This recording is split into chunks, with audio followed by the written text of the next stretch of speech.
Siddhartha.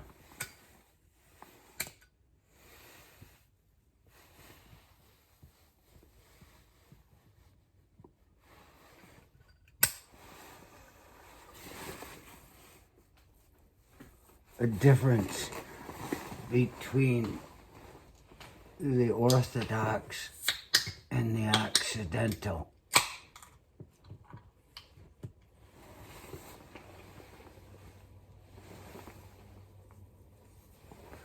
Here in the West, we have religion. Religion requires a God. There's a God that's looking at you all the time and telling you what to do. Something like that. Religion. In order to have a God, which this isn't unique, one needs to have someone to speak to God. And so they get the middleman. What's the middleman doing, really? He's just telling everybody what God wants them to do. Make them feel guilty for acting natural. Once again, Mother Nature and God are at odds. Gotta make hay when the sun shines.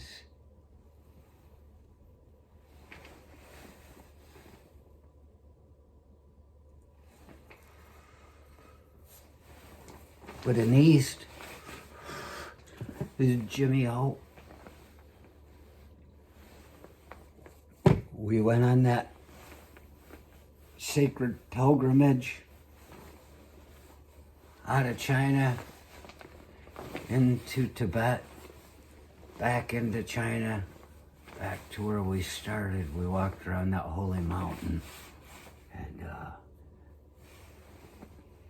didn't have anything better to do. 7 days in Tibet.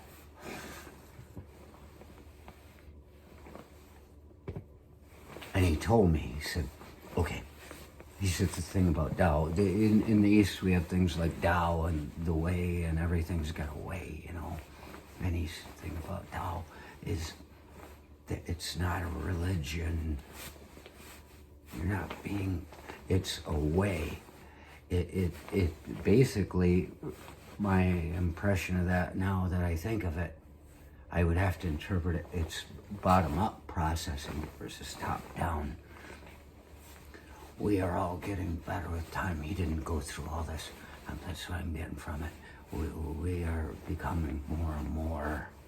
And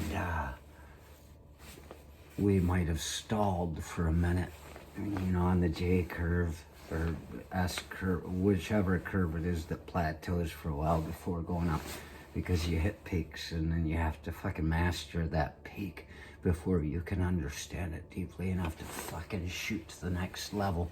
That's what we're doing. That's Tao. And he said, it's not a religion. I'm like, that sounds pretty good. And I have my prayer flags and shit to fucking throw out and trash the countryside with. I did it all. I saw girls that weren't there and had men talk to me in my ear that weren't there in a language I didn't understand, but translated through my little book. It interprets. How are you going to imagine something said in another language that you do not speak at all and interpret it through your little book to say, translate, interpret to? The road he walks, he carries a heavy load. Somebody said that in my ear. Sheer cliff up, sheer cliff down, goat path. Just walking along it. Nobody there. Huh? I turned. Nobody there.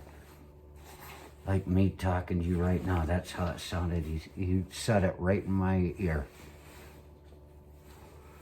Didn't even whisper it. I saw things in it.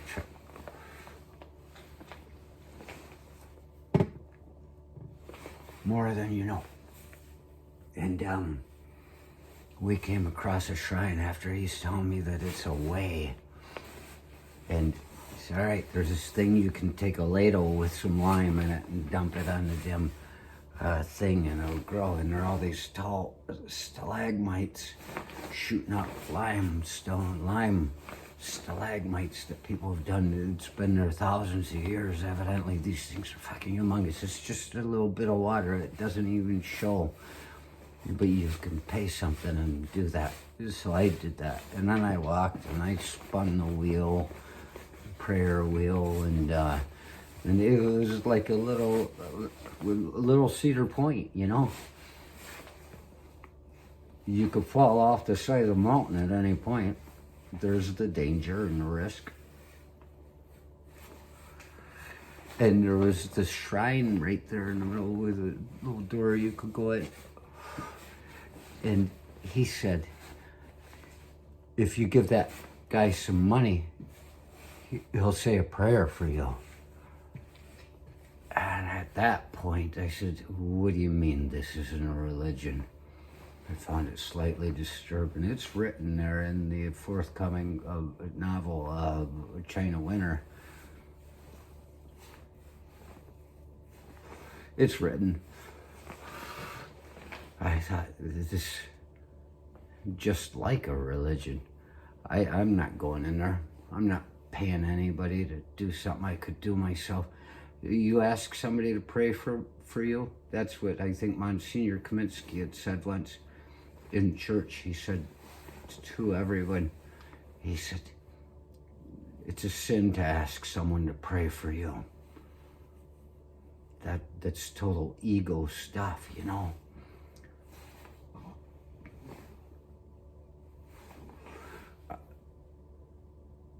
I'm not even going to ask anybody to pray for me. I'm disturbed when people say they will.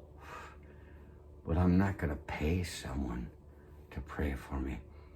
And I was a little bit let down by that. But we look back at that.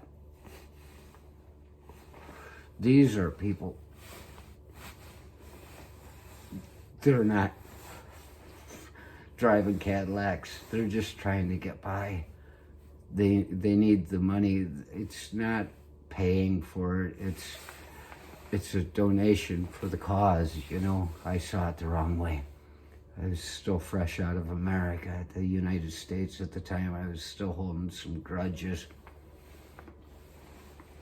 That were all-encompassing. I had to draw all that in and look at it and breathe.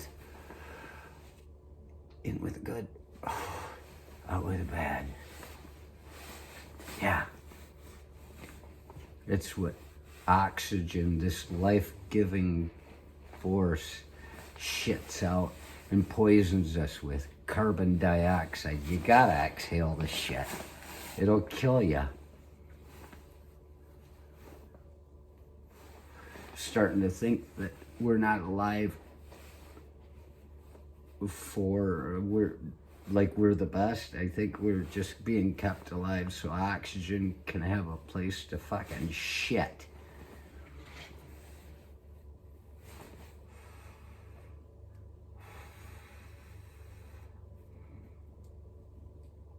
But the thing is, these are people that have been there thousands of years. And we look at the way we are progressing. You look at the Buddha, who they call the Buddha, which a Buddha is one that's just, I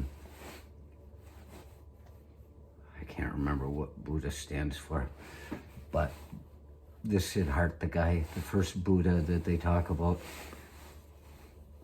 600 BC, came to an understanding, crossing rivers, raft is symbolic. Prince. And at that point where it seemed like somebody had been enlightened, awakened. See, they keep talking about being woke. They don't want us to wake up. They want to sit in this fucking place that's static because they're comfortable with it. They're like my dad getting a microwave. You don't get me that. I don't need that. And he fights the whole way, and then suddenly he's using it all the time. Sometimes it just takes a little push. And so that's the whole wakefulness thing. That far back. And then they have these shrines, these little shrines in the mountains. And they have bigger shrines like the Shaolin Temple outside of Zhengzhou in the Henan province, where I was about an hour away from there. I never went because after being to the Confucian Temple there in the city and seeing all the just marketing, and that's where I bought my Spider-Man mask. It was just like, it was a shame to see something that was supposed to be holy. So I didn't even bother going to the Shaolin Temple. I figure it's a tourist trap now. I know it is, because all the Westerners that were over there, they're like, yeah, I went there. And some of them actually spent time there and studied. However, it's just, to me, it's a tourist trap. But the thing is, right there at the basis of it, they're still holding this thing that today, we have a cell phone. If you'd have gone back 50 years, somebody saw you with that, that's magic. But now today, it's just normal. This Siddhartha guy and all these people that are holding the secrets, this place where they're still holding those secrets. They've got secret meetings that they don't hold in front of the tourists, I'm sure of it. They're holding this thing that we have, because they know that it can be lost at any moment. This thing where we woke up, it's being saved for us. It's just that today, it's so common, we're so used to it, that we don't care. And that means these people that I didn't give to, that I thought as tourists, traps, they're going to be the ones holding all the truth when it's done, and they're going to give it back because they're nice.